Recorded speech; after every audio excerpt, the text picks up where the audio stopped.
அதிகாலையிலும் அந்தி மாலையிலும் உண்ட ஞாபகமே.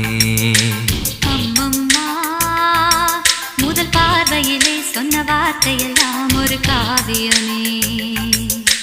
சின்ன சின்ன ஊடல்களும் சின்ன சின்ன மோதல்களும் மின்னல் போல வந்து வந்து போகும். மோதல் வந்து ஊடல் வந்து முட்டிக்கொண்ட போதும் இங்கு காதல் மட்டும் காயமின்றி வாழும். இது மாதங்கள் நாட்கள் செல்ல நிறம் மாறிடும் பூக்கள் அல்ல. மீனம்மா அதிகாலையிலும் அந்தி மாலையிலும் உந்த ஞாபகமே.